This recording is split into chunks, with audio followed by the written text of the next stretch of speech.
그리고 성경 보겠습니다. 마가복음 1장.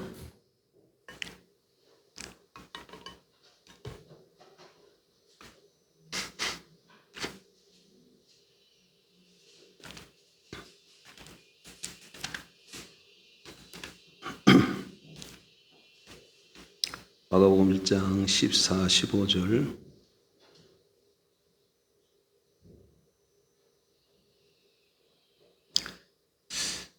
일동 잔치에 우리가 참여하게 된 것은 갑자기 참여하게 된 겁니다, 여러분.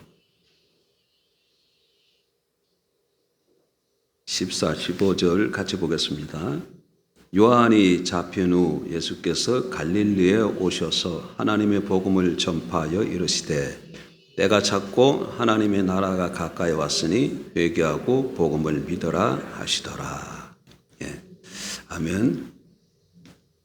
예수님께서 사역을 시작하시고 나서 첫 번째로 하신 사역이 뭐겠습니까, 여러분? 바로 이 오늘 본문 내용입니다. 때가 찼고 하나님의 나라가 가까이 왔으니 회개하고 복음을 믿어라. 하나님 나라 복음을 전한 겁니다. 요즘 우리는 지금 오늘까지 3주에 걸쳐서 신구약 66권 성경 전체에 대해서 살펴보고 있습니다. 신구약 66권은 무슨 내용을 담고 있을까요? 우리가 2주 동안 살펴봤더니 다른 게 아니고 하나님의 꿈을 담고 있는 것을 알았죠. 성경은 하나님의 비전이 무엇인가를 보여주는 말씀입니다. 그게 성경을 통해서 우리가 살펴봤더니 내용은 뭐였습니까? 하나님의 비전이 이 땅에 하나님의 나라를 세우는 겁니다.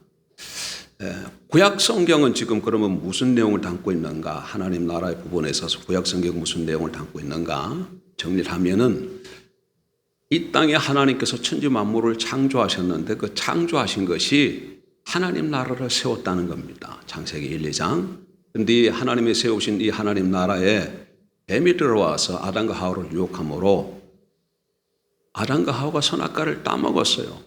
다시 말하면 하나님의 백성이 사단의 말을 듣고 사단의 백성으로 빠진 것이죠. 그래서 하나님 나라가 창세기 3장에서 붕괴가 되었습니다. 하나님께서 하나님 나라를 세웠는데 그 나라가 무너졌다는 것이에요.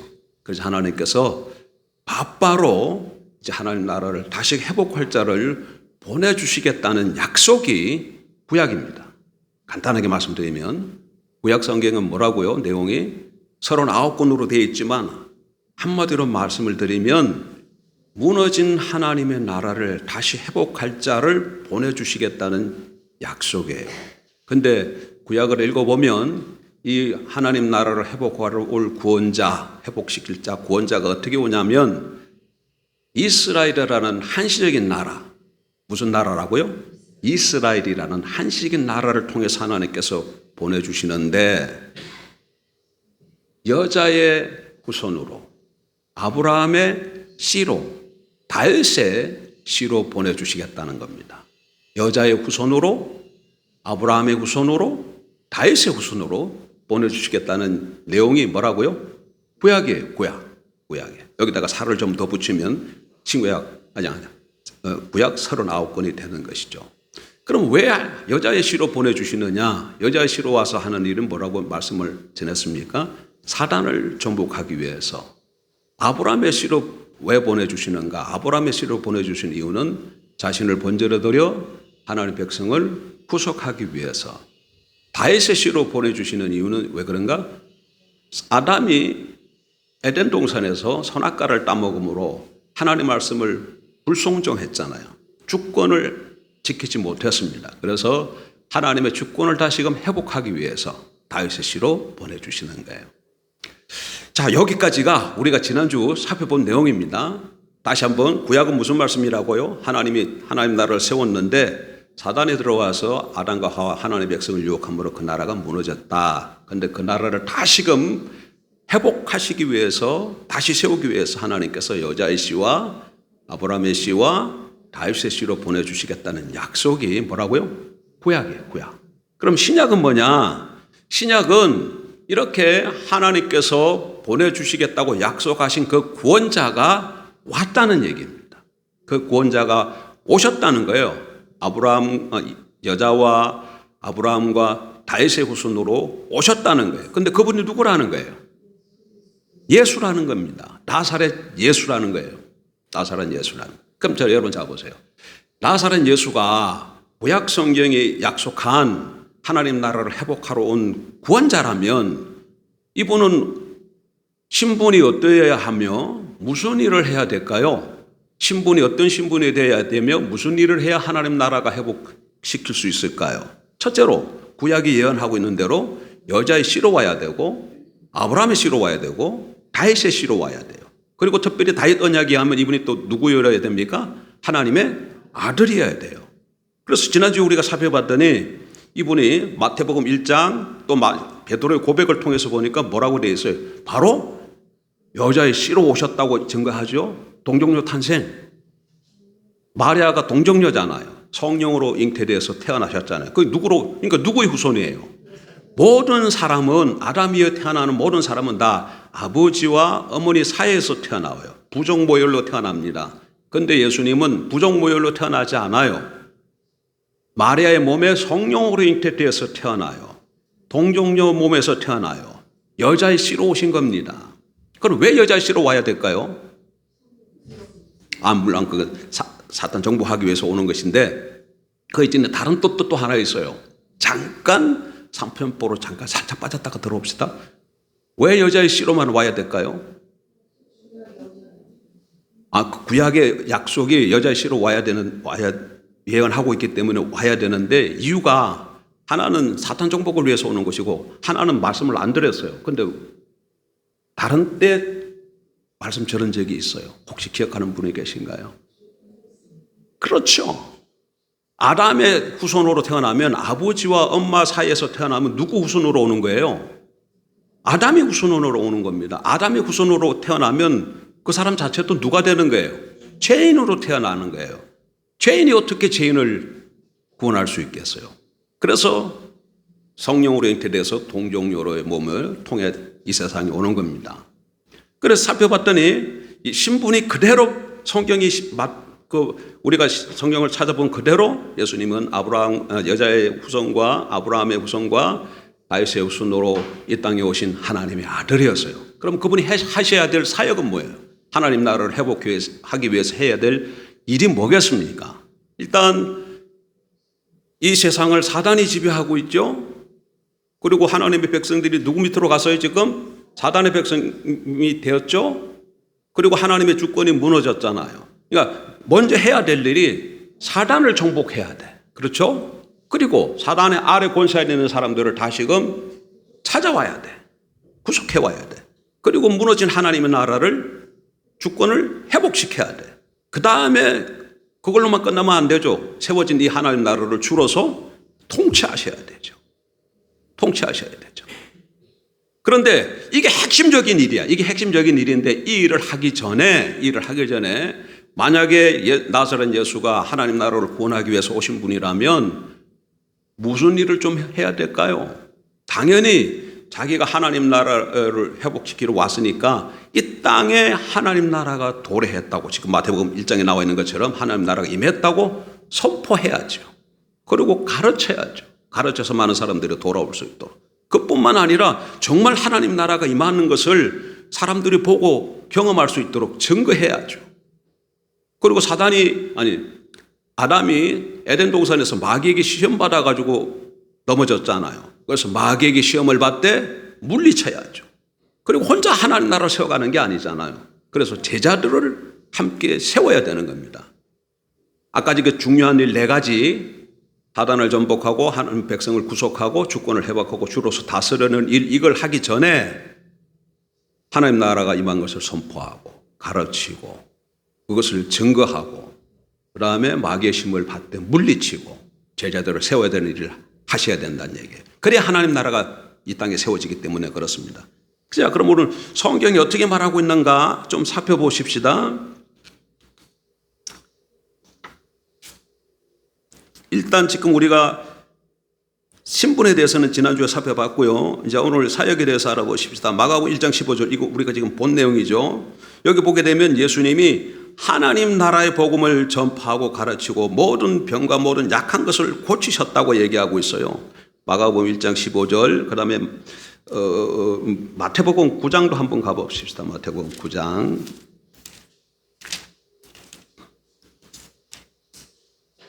마태복음 9장 35절.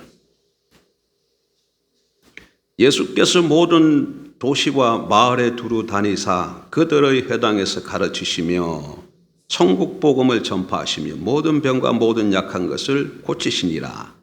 여기 보니까 천국 복음을 어떻게 했다 그래요? 이 천국은 하나님 나라죠. 천국 복음을 전파하고 가르치고 그리고 모든 병과 약한 것을 어떻게 하셨다고요? 고치셨다, 이렇게 말씀합니다. 이건 무슨 얘기예요? 예? 이것은 하나님 나라를 다시 세우기 위해서 천국 복음을 전파하고 가르치고 자신을 통해서 하나님 나라가 임한 것을 치유와 축사를 통해서 지금 증거하는 것이죠. 그리고 마태복음 4장으로 가십시다. 이건 좀 찾아봐야 됩니다. 구절 자체를. 그래야 정확해요. 마태복음 4장 1절로 11절. 그때에 예수께서 성령에게 이끌려 마귀에게 시험을 받으러 광야로 가사 40일을 밤낮으로 금식하신 후에 줄이신지라. 시험하는 자가 예수께 나와서 이르되 내가 만일 하나님의 아들이거든 명하여 이 돌들로 떡덩이가 되게 하라. 지금 이거 무슨 내용이에요? 지금 예수님이 마귀에게 시험받는 장면이시잖아요. 그리고 우리는 다 안 읽어도 예수님께서 말씀으로 마귀의 이 시험을 어떻게 하신 걸 알 수 있어요? 물리치신 것을 알 수가 있습니다. 이렇게 시험은 받고 물리치셨고 그 다음에 또 뭘 하나 하셔야 돼? 제자들을 부르셔야 되잖아. 마태복음 10장으로 돌아가 보세요. 10장에 1절.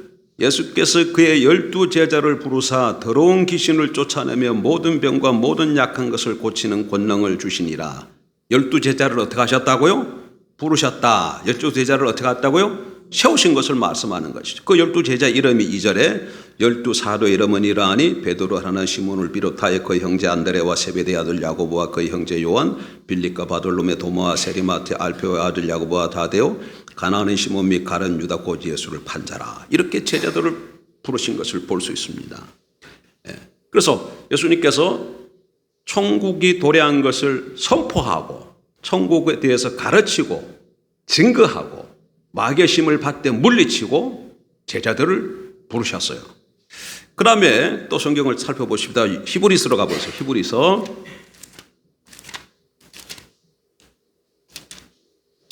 2장.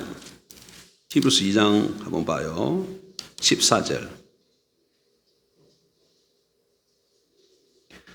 자녀들은 히브리서 2장 14절. 자녀들은 혈과 육에 속하였음에 그도 또한 같은 모양으로 혈과 육을 함께 지니심은 예수님께서 사람 되어 오심은 죽음을 통하여 죽음의 세력을 잡은 자 곧 마귀를 뭐하시며 멸하시며.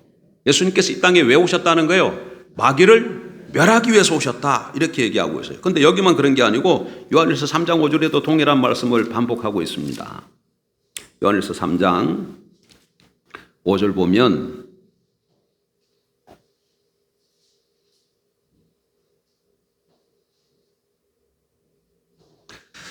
5절. 그가 우리 죄를 없애려고 나타나신 것을 너희가 아나니 그에게는 죄가 없느니라. 8절로 갑니다. 죄를 짓는 자는 마귀에게 속하나니 마귀는 처음부터 범죄함이라. 하나님의 아들이 나타나신 것은 마귀의 일을 못하려 하심이라, 멸하려 하심이라. 이렇게 예수님이 이 세상에 오신 목적 중 하나가 마귀를 멸하는 거예요. 그 다음에 오신 목적 중 또 누가복음으로 가서 보세요. 누가복음 19장. 성경을 좀 찾아봐야 됩니다. 누가복음 19장 10절. 이거는 삭개오 사건입니다. 삭개오 잘 아시죠? 뽕나무에 올라간 삭개오. 옛날 성경에는 뽕나무라고 그랬는데 지금 개역개정에는 뽕나무라 그러지 않고 돌무화과 나무라고 그렇게 새롭게 번역되어 있습니다.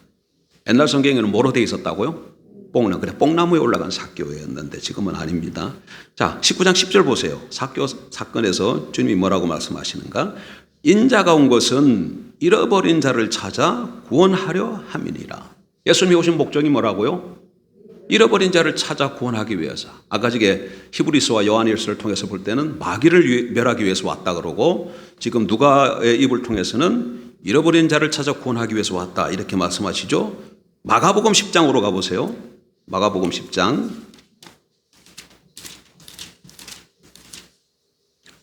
마가복음 10장 45절. 여기도 지금 인자가 온 것은 섬김을 받으려 함이 아니라 도리어 섬기려 하고 자기 목숨을 많은 사람의 대속물로 주려 함이니라. 여기 보면 예수님께서 이 땅에 오신 목적을 정확하게 얘기합니다. 성경이. 첫 번째 뭐였습니까? 마귀를 멸하기 위해서. 두 번째는 잃어버린 자를 구원하기 위해서. 잃어버린 자를 찾아 구원하기 위해서. 그리고 또 마가를 통해서는 예수님 오신 목적이 뭐라 그래요? 자기 목숨을 대속물로 내어주기 위해서 왔다 이렇게 말씀하시는 거예요. 대속물로 내어주시기 와. 그러니까 예수님이 이 땅에 오신 것은 마귀를 전복하고 잃어버린 자를 찾아 구원하기 위해서 자기 목숨을 대속물로 내어주기 위해서 오신 거예요. 그리고 이 일을 이루기 위해서 성경이 뭐라고 얘기하냐면 마태복음 26장 36, 39절에 보면, 이건 너무나 잘 아는 말씀이니까 그냥 들으십시오. 예수님께서 십자가의 죽음을 앞에 두고 하나님 앞에 기도하는데 어떻게 기도하냐면 나의 원대로 마옵시고 아버지의 원대로 하옵소서 이렇게 기도를 드리셨어요. 그리고는 예루살렘에서 종교 지도자들에게 많은 고난을 받고 빌라도의 로마 군병들에 의해서 십자가에 못 박혀 죽으시고 사흘 만에 다시금 부활하셨습니다. 자, 그럼 보세요. 자, 보세요. 이 구절들이 그럼 뭘 뜻하는가? 이게 지금 성경에 나와 있는 기록된 말씀이잖아요. 이게 무슨 의미냐면, 아까 예수님 뭐 때문에 오셨다 그랬죠? 사단을 전복하고 잃어버린 자를 찾아 구원하기 위해서 자기 목숨을 대속물로 내어주기 위해서. 그렇죠? 그리고 또 아까 하나 뭐 해야 돼요? 아담이 에덴 동산에서 하나님의 주권을 잃어버렸잖아요. 주권을 회복하기 위해서. 주권 회복하기 위해서는 어떻게 해야 돼요? 철저하게 하나님 말씀대로 순종해야 되죠. 철저하게 순종해야 돼. 그래서 겟세마네 동산에서 기도할 때 어떻게 기도해요? 자기 예수님 마음은 어떤 마음이었어요? 할 수만 있으면 이 잔이 내게서 지나가기를 원했어요. 그런데 그것을 버리고 내 뜻대로 마옵시고 아버지의 뜻대로 되기를 원한다. 이렇게 하시고 십자가에 못 박혀 죽으셨다는 얘기예요. 그리고 3일 만에 부활하셨다는 얘기예요. 그래서 이 구절들은 예수님께서 구약의 예언대로 여자의 씨로서 사탄을 전복하고 아브라함의 씨로서 자신을 번제로 드려 천하 만민이 복받게 하고 다윗의 씨로서 철저히 하나님의 말씀에 순종함으로 하나님의 주권을 다시 세우고 그 나라의 주가 되신 것을 보여주는 겁니다. 다시 말하면 예수님으로 말미암아 하나님의 비전과 꿈이 이루어지신 것을 보여주시는 것이죠. 한마디로 말해서 사복음서는 하나님의 나라가 그리스도의 탄생과 삶과 죽음과 부활로 성취된 것을 선포하고 있습니다. 여러분, 사복음서 보면 전체가 다 예수님의 일생이잖아요. 근데 그걸 복음이라 그래. 복음서라 그러니까 복음에 그래. 왜 이게 복음이에요? 마태복음, 마가복음, 누가복음, 요한복음이라 그래. 이게 복음이라 그래. 복음. 왜 이게 복음이에요? 내용은 다 대동소이해요. 무슨 내용이에요? 예수님이 이 세상에 오셔서 살고 죽고 부활하신 거예요. 이렇게 내용은 여러 가지지만 착 간추리면 탄생하시고 살고 살았다 그 얘기는 가르치고 전도하고 병 고치고 이 모든 게 다 들어가는 거죠. 살고 예수님의 삶, 그 다음에 죽고 십자가에 죽고 그 다음에 부활하셨다는 내용이에요. 근데 이것을 뭐라 그런다고? 복음이라 그래야 돼. 복음. 왜 이게 복음이에요? 예? 왜 이게 복음이에요? 구약의 내용을 잊어버리면 안 되죠. 구약의 내용이 뭐였죠? 하나님께서 하나님 나라를 세웠는데 사단 마귀로 말미암아 하나님 나라가 무너졌다. 그래서 하나님께서 다시금 하나님 나라를 회복하기 위해서 하나님 나라를 회복하실 자를 보내주신다는 게 구약 내용이잖아요. 근데 그분이 어떻게 오신다고? 여자의 씨와 아브라함의 씨와 다윗의 씨로 오신다는 거예요. 여자의 씨로 온다는 것은 사탄을 정복하기 위해서 아브라함의 씨로 온다는 것은 자신을 희생제물로 드리기 위해서, 다윗의 씨로 온다는 것은 주권 회복을 위해서, 그리고 주로서 다스리기 위해서 오신다는 얘기예요.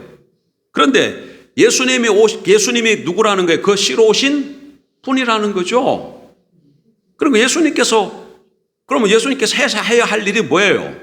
사단 정복, 백성 구속, 주권 회복, 주 대심, 이 네 가지 해야 될 일인데, 이 네 가지 일이 뭘로 성취가 되는 거예요? 예수님의 탄생과 삶과 죽음과 부활로서 성취가 되어지는 것이죠. 예수님께서 이 세상에 오셔서 살고 산다는 것은 천국 복음을 선포하고 가르치고 증거하고 제자들을 세우고 시험을 물리치는 이 모든 걸 다 포함하는 거예요. 그리고 십자가에 죽고 부활하셨다는 얘기예요. 그러므로 뭐가 세워졌다는 거예요? 잃어버렸던, 무너졌던 하나님 나라가 다시금 세워졌다는 거예요. 그래서 이것이 예수님의 삶이, 예수님의 인생이 뭐라는 거예요? 복음이라는 겁니다. 그래서 예수님의 탄생과 부활까지가 복음이라는 겁니다. 그런데 여러분, 신약 성경을 좀 읽어보면 예수님의 탄생 삶도 복음 중에 한 내용이잖아요. 그런데 이 내용보다는 예수님의 십자가의 죽으심과 부활을 더 많이 강조하고 있어요. 무엇과 뭐를 더 많이 강조한다고요? 십자가의 죽음과 부활을 더 강조해요. 무엇보다도, 예수님의 탄생과 삶보다도. 왜 그럴까요? 그것은 앞에서 제가 이미 언급했지만 십자가의 죽음과 부활 요 사건을 통해서 사단 정복과 백성 구속과 주권 회복과 주대심이 한꺼번에 일어났기 때문에 그런 거예요. 다른 내용도 예수님이 오지 않고서 어떻게 하나님 나라가 세워지겠습니까? 오는 게 너무 중요하죠. 도성인신, 하나님의 말씀이 사람 되어 오셨다. 도성인신, 성육신 너무너무 중요해. 오셨을 뿐만 아니라 당신으로 인해서 하나님 나라가 임한 것을 선포하고, 또 하나님 나라가 도래한 것을 선포해야 사람들이 알 거 아니에요. 가르치고 보여줘야죠, 실제로 임한 것을. 그래서 병들을 고치고 귀신을 내쫓고 죽은 자를 살리고 마귀가 시험하니까 물리치고 또 함께 동력자를 세우기 위해서 제자들을 부르는 이런 여러 가지 일들을 했는데, 근데 결정적으로 세워지는 것은, 하나님 나라가 세워지는 것은 뭘로 세워진다? 예수님의 십자가의 죽으심과 부활로 세워지기 때문에 성경에 보게 되면 탄생과 삶도 중요하지만 십자가와 부활을 더 많이 강조하고 있다, 그 얘기예요. 요걸 조금 더 설명을 조금 드려야 될 것 같아요. 자, 보십시오. 범죄함으로 제 아래 팔린 죄인들을 구원하려면, 여러분, 죄값을 지불해야 자유를 얻을 수 있지 않겠어요? 우리도 죄를 져가지고 감옥에 가면 그냥 못 나옵니다. 어떻게 해야 나와요? 죄값을 지불해야 돼. 그게 무슨 벌금이든지 아니면 감옥에 갇혀서 살든지, 어쨌든 판사가 너 얼마 이렇게 하면 그 죄값이 지불돼야 나오는 거예요. 그런데 성경은 죄값이 뭐라고 얘기합니까? 사망이라고 그래요. 사망이라요. 죄익삭선 곧 사망이니라. 그래서 죄 아래 팔린 사람들, 범죄함으로 사단 아래 권세 아래 있는 사람들이 다시금, 그 사람들이 하나님의 백성으로 올라오면 죄값이 지불되어져야 되는데, 그 죄값이 뭐라고요? 사망이기 때문에 죄 없으신 예수님께서 자기 생명을 십자가에 내어주신 겁니다. 십자가에서 자신을 번제로 드림으로 죄인들이 다시 하나님께로 돌아올 수 있는 길을 활짝 열어놓으신 것이죠. 그래서 구속이 어디서 일어난 거예요? 십자가에서 일어난 겁니다. 십자가. 또 아담의 불순종으로 무너진 하나님의 주권이 다시 회복되려면 하나님의 말씀과 뜻에 대한 철저한 순종이 이루어져야 됩니다. 그렇죠? 에덴 동산에서 아담이 사는데 선악과가 뭘 나타낸다고요? 하나님의 주대심을 나타내. 하나님의 주대심. 그러니까 이 얘기는 아담이 하나님께 권세를 위임받아서 대리통치자지만 아담 자신도 하나님 앞에는 어떻게 해야 된다고 철저히 말씀에 순종해야 될 존재인 것을 선악과가 이렇게 보여주는 거예요. 그런데 그 선악과를 따먹었다. 이건 무슨 얘기예요? 하나님의 말씀에 불순종했다는 얘기고 하나님의 주권에 도전했다는 얘기예요. 그래서 하나님 나라가 무너진 거예요. 그러니까 다시 오시는 분은 어떻게 해야 돼? 예수님이 다시 오신 분이라면 하나님의 말씀에 철저하게 순종을 해야 하나님의 주권이 다시금 회복이 되어지는 것이죠. 그런데 하나님이 새로 구원자에게 뭘 요구하세요? 대속물로 주려 함이니하라. 잃어버린 자를 찾기 위해서 대속물로 주려고 왔다. 그 얘기는 하나님이 구원하러 온 그리스도에게 뭘 요구하셨다는 거예요? 죽음을 요구하셨다는 거예요. 그래서 예수님은 십자가에 죽기까지 순종하신 거예요. 그래서 빌립보서 2장에서 바울이 뭐라고 얘기를 하냐면 이렇게 말씀합니다. 찾지 말고 제가 읽어드릴게요. 그는 근본 하나님의 본체시나 하나님과 동등됨을 취할 것으로 여기지 아니하시고 오히려 자기를 비워 종의 형체를 가지사 사람들같이 되셨고 사람의 모양으로 나타나사 자기를 낮추시고 죽기까지 복종하셨으니. 어디까지 복종하셨다고요? 죽기까지 복종하셨으니 곧 십자가에 죽으심이라. 예. 그러니까 하나님의 주권 회복이 어디에서 일어난 거예요? 십자가에서 일어난 거예요. 십자가에서 아까 뭐가 일어났어요? 구속이 일어났고 생명을 내어주는 죗값을 내어주는 구속이 일어났고 속량이 일어났고 대사움, 십자가에서 구속이 일어났고 또 십자가에서 뭐가 일어났어요? 주권 회복이 일어난 겁니다. 십자가에서 돌아가신 예수님을 하나님께서 다시 일으키셨습니다. 예수님이 장사된 지 사흘 만에 다시 살아나셨습니다. 이럴 때는 아멘 좀 한번 하셔야지. 예수님이 죽으셨다가 다시 살아나셨다니까 기쁘지 않아요? 아멘이죠. 다시 살아나셨습니다. 예수님의 부활은 사탄의 가장 강력한 무기. 여러분, 사탄의 가장 강력한 무기가 뭔지 압니까? 죽음이에요. 사망이에요. 이 사탄은 그냥 사람들을 뭘로 위협하는 줄 아십니까? 죽인다는 거예요. 사탄의 무기가 사망이에요. 사망. 그런데 예수님이 죽고 어떻게 하셨어요? 3일 만에 다시금 부활하셔서. 그러니까 예수님이 부활로 사망의 마귀의 무기인 죽음을 죽이셔서. 죽음을 어떻게 하셨다고? 죽이셔서. 뭘로? 부활로. 예수님께서 부활로 다시 살아나심으로 사망의 무기 죽음을 죽이셨어요. 이게 무슨 얘기야? 사탄의 정복이 예수님의 부활로 일어났다는 얘기입니다. 그리고 다윗의 씨로 오신 예수님은 이 말을 이해하기가 좀 어려울지도 모르겠는데 근데 잘 들으십시오. 다윗의 씨로 오신 예수님은 십자가의 죽음과 부활로 무엇과 뭘로? 십자가의 죽음과 부활로 첫 창조를 폐하고 부활로 새 창조를 여셨어요. 예수님이 십자가에 돌아가실 때 첫 창조가 예수님과 함께 십자가에 못 박혀서 죽고 예수님이 부활하실 때 새 창조가 예수님과 함께 열렸습니다. 로마서 6장 가서 참조해서 한번 읽어보십시오. 그리고 예수님은 부활의 첫 열매가 되심으로 새 창조의 주가 되셨어요. 그러니까 예수의 주되심이 부활로 일어난 거예요. 자, 그럼 보세요. 십자가와 부활로 무슨 일이 일어났다고? 일단 십자가를 통해서 구속이 일어났고 주권 회복이 일어났고 그 다음에 부활로는 사단 정복이 일어났고 또 뭐가 일어났어요? 예수님의 주되심이 일어났잖아요. 아까 이게 핵심적인 하나님 나라를 다시 회복하려면 사단을 멸하고 백성들이 다시금 회복돼야 되고 잃어버린 주권을 다시 세워야 되고 그리고 예수님이 주가 되셔야 된다 그랬는데 이 네 가지 일이 어디서 일어났다는 거예요? 지금 십자가와 부활을 통해서 이루어졌다는 거예요. 십자가를 죽고 부활하심으로 이 일이 이루어졌다는 거예요. 그래서 신약 성경에 보면 예수님의 탄생과 예수님의 삶도 중요하지만 모든 제자들이 뭐를 많이 강조한다고? 예수님의 십자가의 죽으심과 부활을 강조해. 그리고 더더욱 뭘 강조하면 예수님의 죽으심을 강조합니다. 물론 이때 죽으심 그러면 꼭 십자가의 죽으심만을 말하는 건 아니에요. 이때 십자가만 말하면 이 십자가 안에는 탄생과 삶과 죽음과 부활을 다 응축한 상징적 의미로 십자가를 말하는 것입니다. 이렇게 예수님의 십자가에서 죽고 부활로 그러니까 뭐가 세워진 거예요? 하나님 나라가 세워진 겁니다. 나사렛 예수가 여자의 씨와 아브라함의 씨와 다윗의 씨로 오셔서 십자가에 죽고 부활하심으로 태초에 무너졌던 그 하나님의 나라를 다시금 뭐 하셨다는 거예요? 다시금 세우셨어요. 하나님의 나라가 이 땅에 다시금 세워졌습니다. 할렐루야, 할렐루야. 그래서 이제는 누구든지 예수가 그 나라의 주와 그리스도인 것을 믿으면, 예수를 누구로 믿어요?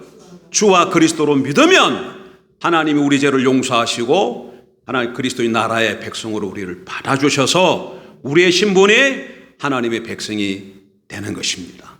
그런데 여러분, 여기서 오늘 이거 다 마쳐야 됩니다. 조금만 더 하면 끝납니다. 여기서 기억해야 될 것은 예수 그리스도의 십자가와 부활로 하나님 나라가 이미 시작은 되었지만 아직 완성은 되지 않았다는 거예요. 여러분, 사도행전을 보면 그걸 알 수 있어요. 사도행전을 보면 예수님이 부활하셔가지고 제자들에게 뭐라고 얘기하십니까?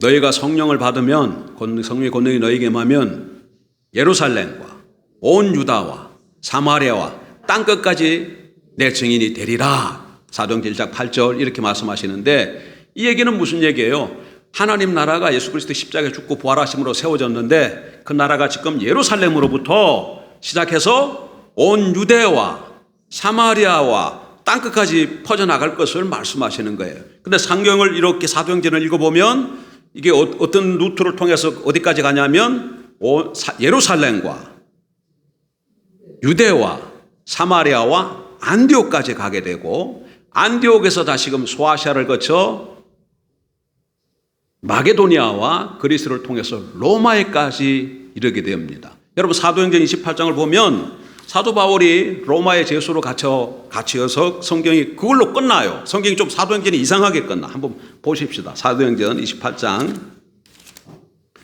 사도행전이 어디서부터 시작했죠? 예루살렘에서 시작했습니다. 근데 사도행전이 어디로 끝난다고요? 로마에서 끝나. 로마. 사도행전 28장 30절. 사도행전 28장 30절. 바울이 온 이태를 자기 셋집에 머물면서 자기에게 오는 사람을 다 영접하고, 바울이 자기 셋집에 머물른다 했을 때 이 셋집이 어디에 있어요? 16절 보세요. 16절. 우리가 뭐에 들어가니? 로마에 들어가니. 그러니까 바울은 지금 어디에 있어요? 로마에 있는 겁니다. 로마에. 30절. 바울이 온 이태를 자기 셋집에 머물면서 자기에게 오는 사람을 다 영접하고 무엇을 전파하며? 하나님의 나라를 전파하며 주 예수 그리스도에 관한 모든 것을 담대하게 거침없이 가르치더라. 그리고 성경이 끝쳐요. 성경이 이렇게 끝나. 딱 하나님 나라가 어떻게 완성됐다 이렇게 끝나지 않고 그 하나님 나라를 계속해서 증가하고 있다 이렇게 성경이 끝나고 있어요. 이건 무슨 얘기예요? 이 얘기는 하나님의 나라가 바울 로마까지 이른 하나님의 나라가 거기에서도 계속해서 사도행전 29장이 기록되어져서 전 세계로 확장돼서 넓혀져 나가야 될 것을 보여주고 있는 겁니다. 예, 그래서 이 진리를 깨달은 사람들이 하나님 나라의 비전을 가지고 세계 도처로 흩어져서 이 복음을 증거하고 어느 날 그 복음이 대한민국까지 들어와서 우리 귀에도 들려서 우리가 예수를 주와 구주로 믿고 영접함으로 우리가 구원받고 하나님의 백성이 된 것이죠. 그리고 하나님의 나라에 아직도 완성이 된 건 아니에요. 하나님 나라의 꿈, 비전은 아직도 이루어져 가고 있는 도상에 있는 것이죠. 그럼 이 하나님 나라는 언제 완성되나? 그 날과 기시는 아무도 모릅니다. 하지만 성경 로마서 11장 25, 26절을 보니까 이방인의 수가 충만하게 들어오고, 일단 이방인의 때에 가요. 지금은 이방인의 때예요. 이방인의 사람들이 충만히 들어오고 그 이후에 온 이스라엘이 돌아오면 이 세상이 끝나게 되는 겁니다. 예수님 오면 이제 이 하나님 나라가 완성이 되는데, 언제 예수님이 오시냐면 이방인들이 먼저 충만하게 돌아와야 돼요. 그러니까 땅끝까지 모든 족속에게 이 복음의 전파가 되어져야 돼요. 그래서 하나님이 정하신 그 이방인의 수가 얼마인지 모르지만 그 정하신 수가 있는데 그 수가 돌아오고 그 수가 차고, 그 다음에 누가 돌아온다고요? 유대인들이 돌아오는 거예요. 요즘 근데 이렇게 보면 유대인들이 많이 돌아오고 있답니다. 이렇게 유대인들은 구약만 믿고 신약은 믿지 않죠. 근데 돌아와서 예수를 메시아로 믿는 유대인들을 메시아닉 주라 그래요. 뭐라 그런다고요? 메시아닉 주라 그러는데 지금 유대인들이 많이 엄청 돌아오고 있어요. 근데 좀 더 때가 흐르면 더 많은 사람들, 유대인들이 주님 앞으로 돌아올 겁니다. 그렇게 되면 지금은 십자가에 죽고 부활하셔서 아버지 보좌 우편에 계신 우리 예수님께서 이 세상에 심판하기 위해서 다시 오실 거예요. 그리고 이 세상을 심판하고 사람 마귀를 결박해서 지옥 불못에 던져 넣을 겁니다. 그때가 하나님 나라가 완성되는 거예요. 그런데 그 완성된 하나님 나라의 모습을 계시록이 우리에게 보여주고 있어요. 한번 볼까요? 어떤 모습인가? 요한계시록 21장.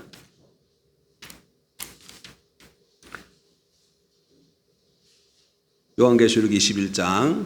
여기가 지금 이제 예수 그리스도가 십자가에 죽고 부활하심으로 세워놓은 그 하나님의 나라가 지금 사도행전을 통해서 계속 확장되고 지금까지도 확장되고 있죠. 그러면 주님이 다시 오시면 그 나라가 완성되는데 완성된 모습이 어떻게 나타나는가? 계시록 21장 1절 보세요. 3절까지 이렇게 보여주고 있어요. 또 내가 새하늘과 새 땅을 보니 처음 하늘과 처음 땅이 없어졌고 바다도 다시 있지 않더라. 그러니까 첫 창조의 하늘과 땅은 없어졌어요. 근데 뭣도 없어요? 바다도 없더라. 그리고 새하늘과 새 땅이 펼쳐져 있어요. 바다는 왜 없을까요?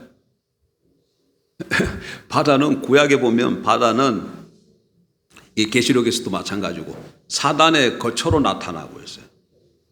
마귀의 거처가 어디라고요? 바다예요, 바다. 리워야다. 어디서 역사해요? 바다예요, 바다.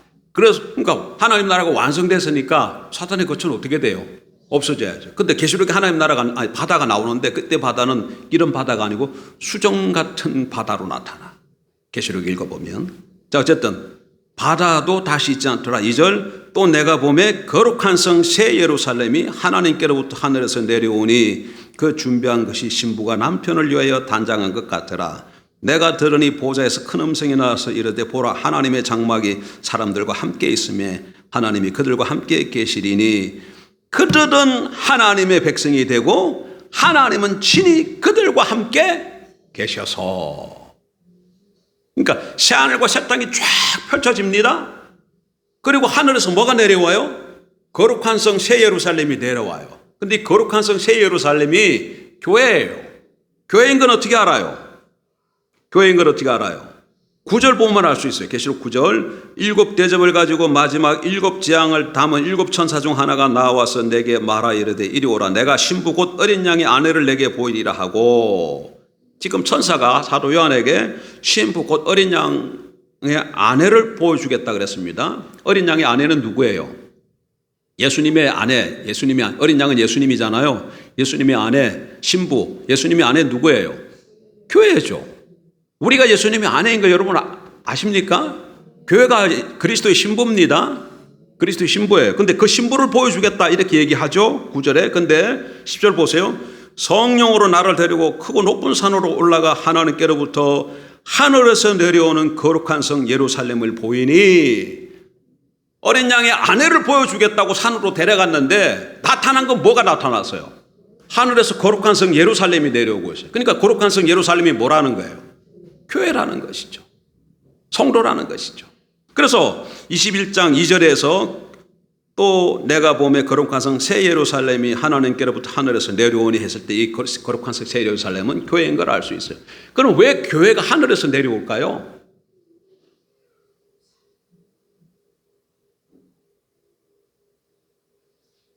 왜 성도가 하늘에서 내려올까? 구원받은 성도들이 지금 어디가 있어요? 낙원에 가 있잖아. 낙원에. 승리한 교회가 낙원에 가 있잖아요.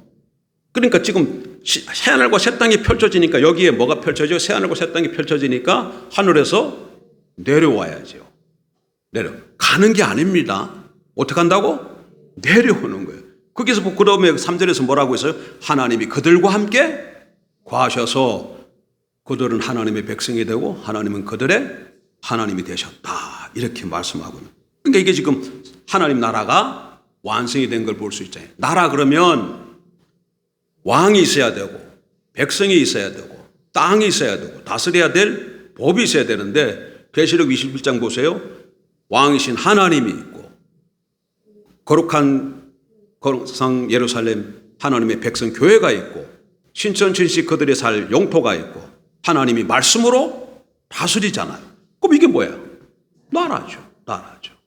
그래서 이게 완성된 하나님의 나라를 보여주는 겁니다. 자, 말씀을 맺습니다. 구약 역사를 쭉 통해서 보니까 언약을 맺고 그 언약의 성취를 통해서 하나님께서 하나님의 비전을 신실하게 이루어 가시는 하나님의 열심을 우리가 볼 수 있었습니다. 여러분, 이 구약 역사가 얼마나 되는 줄 아세요? 이 구약 역사를 따져본 사람이 있어. 저기 아일랜드 아르마의 이 대주교 우샤라는 분이, 제임스 우샤라는 분이 있는데 저는 이 사람 견해에 동의하지 않습니다. 그런데 이 사람이 구약에 나와 있는 그 족보에 보면 연수가 누구는 얼만큼 살았다, 누구는 얼만큼 살았다 이렇게 연수가 나와 있잖아요. 그래서 그걸 다 이렇게 해봤더니 구약이 아담부터 구약 연수가 4,000년 정도가 된다 그래. 4,000년. 그러면 아담부터 말라기까지가 4,000년이에요. 그럼 예수님부터 지금까지 또 몇 천 년이에요? 2,000년이잖아요. 그러니까 제임스 우쉐라는 이 대주교에 하면 인류 역사가 어쩌다는 거예요? 6,000년이라는 거죠. 6,000년. 저는 이 견해에 동의를 하질 않지만 그러나 어쨌든 적어도 인류 역사가 얼마라는 거예요? 6,000년은 된다는 거예요. 이 견해에 전 동의하지 않지만 적어도. 근데 이 6,000년 동안에 하나님께서 이 하나님의 나라를 세우기 위해서 구약 시대 때는 아브라함과 이삭과 야곱 그 외 등등의 사람들을 그 시대마다 세워서 자신의 뜻을 이루어 가시고 신약에 와가지고는 예수 그리스도를 통해서 십자가 부활을 통해서 영원한 나라를 세우고 그 다음에 베드로와 바울 등 제자들을 통해서 그 나라를 확장시키시고 나중에 완성시키시나요. 근데 지금까지 몇 천 년 동안 왔다고? 6,000년 동안 이렇게 일을 해 오셨다는 얘기예요. 그러니까 아직도 완성이 안 돼서 남아있지만 하나님께서 자기 비전을 위해서 6,000년 동안 이렇게 열심히 일해 오셨다면 반드시 그 일을 성취시키실까 안 성취시키실까요? 반드시 완성될 줄 믿습니다. 예수님이 반드시 다시금 오십니다, 여러분. 예수의 재림이 지금 많이 희미해지고 있어요. 예수가 다시 오신다는 이 말을 교회에서 잘 하진 않아요. 예수님이 다시금 이 세상의 심판주로 구원의 완성주로 반드시 오실 겁니다. 그리고 하나님 나라를 완성시키실 것입니다. 그러면 저와 여러분, 우리가 무엇을 바라보고 살아야 되겠습니까? 인류의 역사가 지금 뭘 향해서 가고 있어요? 태초에서부터 예수님 마라나타 주 예수 여시옵소서 저걸로 흘러가고 있는데 마라나타 주 예수 여시옵소서 하고 예수님이 오시면 뭐가 되는 거예요? 하나님 나라, 완성된 하나님 나라가 펼쳐지는, 이게 궁극적 하나님의 뜻이야, 목적이에요. 역사가 그걸로 위해서 흘러가면 하나님은 그 시대마다 이 목적을 이루기 위해서 하나님의 사람들을 세워서 사용하시는데 우리가 무엇을 바라보고 살아야 되겠습니까? 우리도 당연히 그 하나님의 뜻과 비전, 이 하나님 나라를 나의 비전과 나의 목적으로 삼고 살아야 성공하는 인생이 되는 줄 믿습니다. 다른 데 우리의 비전을 가지면 안 돼. 다른 데. 여러분이 인생이 목숨이 2개나 3개나 되면 하나는 그렇게 하고 2개는 다른 걸 할 수 있는데 우리 인생이 목숨이 몇 개예요? 하나밖에 없어. 그래서 이 목숨을 어디다 인생을 걸어야 되느냐? 가치 있는 일에 걸어야죠. 지금까지 내가 어떻게 살아왔다 할지라도 상관없어요. 이제 남은 인생을 어디다 걸어야 될까? 하나님의 비전에 여러분 비전을 품고 하나님 나라를 세우는데 거기에 여러분 인생을 거십시오. 반드시 성공된 인생을 살게 될 줄 믿습니다. 여러분 한 군데 성경을 제가 읽어드릴게요.